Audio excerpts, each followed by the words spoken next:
Parfois, une simple sortie scolaire peut devenir une épreuve de vie, une aventure imprévisible. Voici l'histoire vraie de Samy, un petit garçon de 8 ans, perdu en pleine forêt, oublié par sa classe et sauvé par une rencontre inattendue. Ce matin-là, le soleil brillait fort. L'école du village avait organisé une excursion en pleine nature. Les enfants riaient, couraient, excités à l'idée de découvrir les mystères de la forêt. Samy, lui, était un peu plus timide que les autres. Il adorait les insectes, les feuilles, les sons de la nature. Il restait souvent à l'arrière, observant calmement tout autour de lui. Alors que le groupe avançait, Samy aperçut un papillon bleu. Il le suivit, pensant qu'il rattraperait les autres en quelques minutes. Mais les minutes sont passées, et il s'est retrouvé seul. Très seul. Il a appelé. 1 fois, 2 fois, mais personne ne répondait.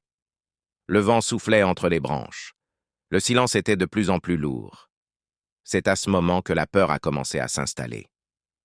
Samy a marché, longtemps. Il avait oublié dans quelle direction il était venu. Il avait froid, il avait faim.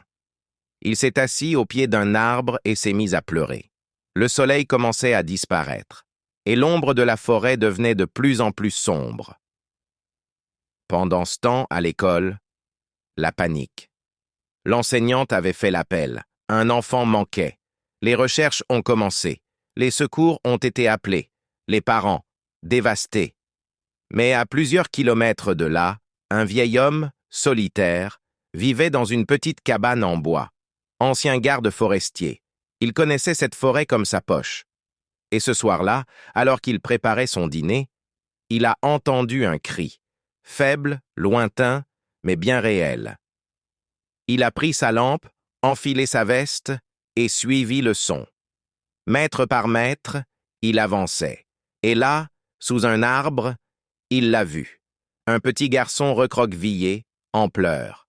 Le vieil homme s'est approché doucement. « Tu n'as rien? Tu es perdu, hein ?» a-t-il dit, doucement. Le vieux monsieur a réconforté Samy, lui a donné de l'eau, un morceau de pain sec, puis ils ont marché ensemble jusqu'à la lisière de la forêt. Là, des lumières, les pompiers, les parents, des cris, des larmes et une étreinte. Samy était de retour. Il avait survécu à la peur, à la nuit, et avait rencontré un ange sous forme d'un vieil homme. Cette histoire nous rappelle que parfois, dans les pires moments, une lumière peut surgir, que les anges ne portent pas toujours des ailes, mais parfois une veste usée, une lampe à la main et un cœur immense, et que la nature, aussi sauvage soit-elle, cache parfois des rencontres qui marquent une vie.